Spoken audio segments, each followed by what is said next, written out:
Engari, muhi o koutou he manuhiri tātātau. Kei runga i te wai ai tēnei was. We have a special guest. Ka mutu no hea mai. No tērā wāhi tino a tāhua. Te wāhi te arangāke o te rā, te tairāwhiti, te tino a tāhua ke hoki o tēnā wāhi. Nā reira, kai te kōrero tātou, tātou katoa, kai te whakarongo koutou kia Rāniera, Daniel. Nā reira, mōrena, Daniel. Ai, mōrena e kui niwa. O te rā koutou te motu whānui, te Upoko tika, tēnā koutou, te ati awa, Ngāti Toa, Ngāti Raukawa, ai, tēnei te tairāwhiti. E mihi atu nei, atu i te moana o uawa nei. I tēnei ata, e noho nei i tētahi whenua ātāhua. Ko te kaupapa ia, ko te Kõhanga Reo, me ngā tini painga kua tau kia mātou i roto i ngā wiki tata nei. Kia ora rawa atu, kai te tino hari koa koutou o te Kõhanga Reo o tira tātou katoa, me hau hoki, kai te tino hari koa rawa atu hau. Kua tau mai he pūtea moni ki nā Kõhanga Reo. Nā reira he taonga tēnei kia tātou, he taonga taka mai, he koha nui. Nā reira, kōrero mai, Rāniera, pēhea ke nei awa koutou whakaaro ake mō tēnei ki āhuatanga. Kua roa ngā kōka me ngā whae me ngā kui o te Kõhanga Reo e pakangana mo tēnei taonga. Ka mutu i roto i ngā tau. I kitea etahi āhuatanga kaori i te tino tika i te taurite rānei ki ngā whare kōhunga Pākehā nei. Ko te tohe nui i tohea i te tau 2000 mārua i haria tēnei kaupapa ki te traipūnara. Nō reira, ko ngā hua nei he painga i puta i te tohe. Ka mutu i te whakaro nuitia o te kāwanatanga ki te reo Māori me tōna noho pūmau i roto i ngā kawenga o te apopo. Nō reira, kaore anō kia eke ki te taurititanga, engari koe nā tāku e pakanga nei. Kia noho, kia pūritia tonutia te mana motu hake o te kaupapa, engari kia whai huruhuru hoki te kaupapa, e tae ai te kimi i te oranga, te utu hoki i ngā kaimahi ki te utu tika, e rā āhuatanga katoa, te whakapaipai ngā whare au āhuatanga katoa.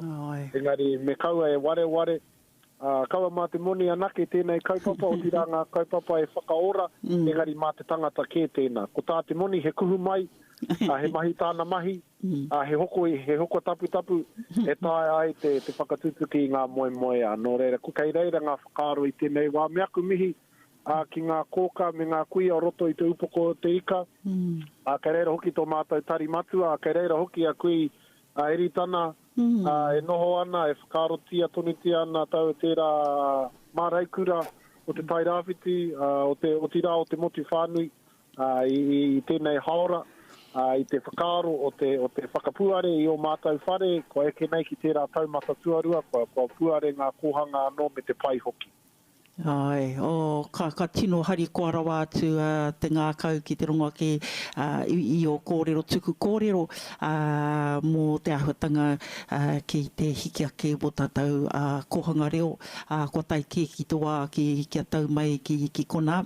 Me te tika anō hoki, kua roa nā kohanga e kawe ana i runga i te i te hau. I te aroha. I te aroha.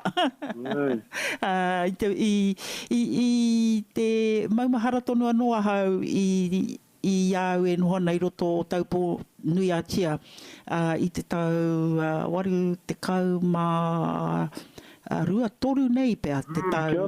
Ana ko hau tētahi tīmata atu ki te whakatū, hara ko hau anake, i reira anō nā whāia me nā kuia Māori i te āpina mai a mātau. Hoi anō, ko tahi tau pēr mātau e kaue ana, kare kau hea, engari, ko te rata mai o tētahi tangata tūmua ki Pākehā, ko ia te tūmua ki roto i te tona kura tuatahi i roto o taupō, ka ki mai kia mātau, he krahe kai ko nei, haere mai, Anei, kai a koutou, mō koutou tēnei, ki he Pākehā tēnei, ka mutu ka homai he pepa mā mātou, me tahi mea hei pārekareka mana tamariki, wai maria katoa mātou i te tangata nei. Nā reira, koeira, he hokinga mahara nōku a tino tautoko ki nā Kõhanga Reo. Puta noi te motu e puku mahi koutou katoa Rāniera kanui taku kua utira e hara ko haua nei ko tātou katoa o te ao Māori kai te haere ko arawa atu ki tēnei āhuatanga. A whakaharahara maua tātou moko puna. Nā reira, ai. Amutu, kōrero atu anō wāhau hei ki Neke ake Rāniera? Ko tāku noiho, he timatanga noiho tēnei o te whakatutuki i te kreme. Te hara tēnei i te otinga. Engari, i roto i ngā pūtea kua taumai, he wahanga mo te whakatū kōhanga hou, me te whakahou i ngā kōhanga. Kei te āhua, noho karukaru te āhua, I nā rā kuaua whare nā te Pākehā i hoatu kia koutou I roto o taupo. Kei reira tonu pia te Kõhanga Reo I nāene, engari, I tēnei wā, engari kua tino tawhito rawātu te whare. No reira, I roto I era whakaaro, he nui tonu ngā Kõhanga Reo e pērāna, ko te whiwhi pūtea, rima miriona taara ia tau ki te whakatū, ki te whakahau hoki ngā Kõhanga Reo. Nā, I roto I te whātau pia, kua tū te kaukōhanga hou, he mokopuna hou ki te kaupapa, nā kua eke te whaenga o mātou, I roto I te kautau ki a rua te kaumano mokopuna I roto I te kaupapa, no reira he whaenga nui tērā, mō mātou te puari matua o tira mātātou te ao Māori, kia piri mai ki tēnei taonga, I roto I ngātau ko āhua tawhiti te iwi, I roto I ngā āhuatanga o ngā piki me ngā heke o te kaupapa, engari ko tā māua ko kui tari ana tūria, kia eke te nama o ngā mokopuna ki te rua te kaumano. I runga I te whakaaro nā te rangihau tēnei whakatau. Huri hari I te motu, I ngā tau wari te kau, me tana ki I roto I tana ripoata. Nā tata noa nei pānui ai tana ripoata. Iaia I te tari Māori.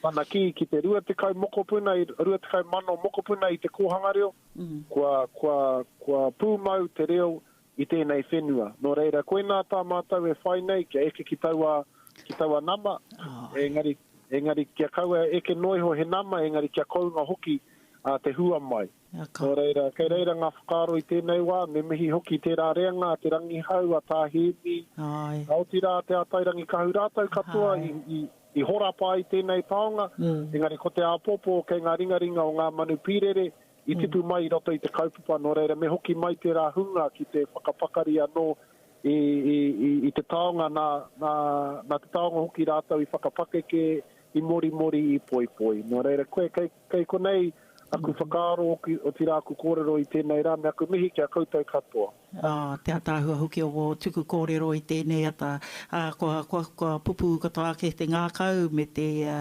wairua I roto hoki maumahara anō ki nā kōrero a o tātou kuia koraua I o rātau na wā tuku a kenei, ko koe tēnā rongohi a kenei, nā reira kanu I te mihi kia koe. E kaupapa atu anō tāwi te hehia koe te kōrero pēhea mo te kei te pai noi ho mena karekau, engari I te kōrero koe mo te uru tānei.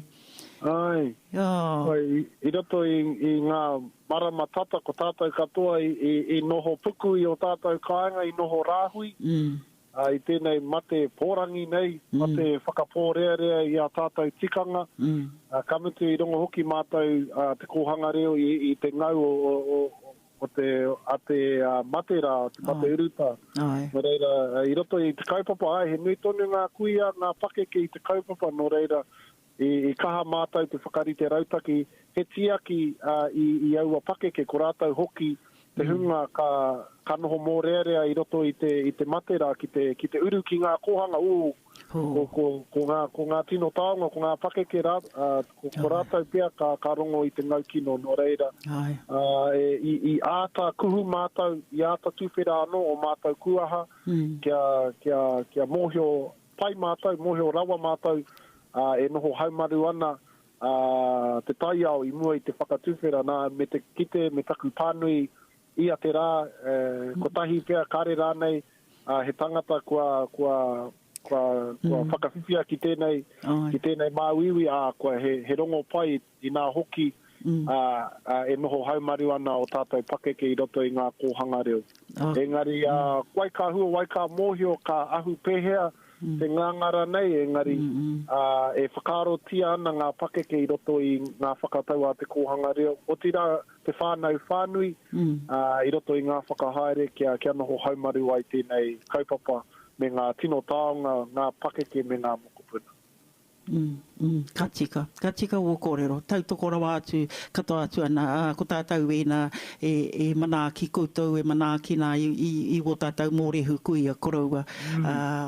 I runga I te ahutanga, I te mea, he hara tēnei, te uru tānei, te moroiti nei, I te moroiti ngāwari, ka pāna, ka arohake, kai te kitea ke tātou I te ao, neha.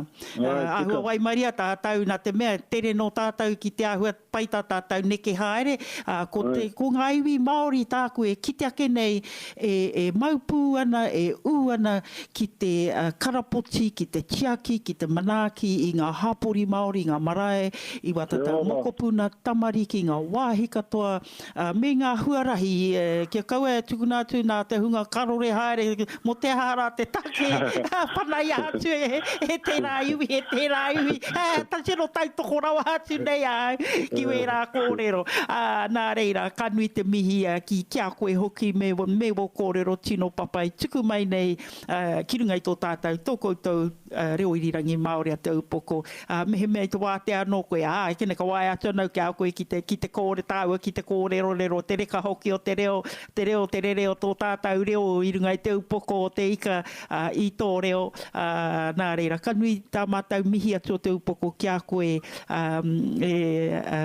Rāniera, mō nei tuku kōrero, tino mihi nui. Ko te awawata I te whakarongo mai, we tau nā Kõhanga Reo te whanganui a tara nei kia koe, kia tāua I tēnei ata. Engari, ka tukuna atu he wai ata haikina ki wa tāua kōrero, ne?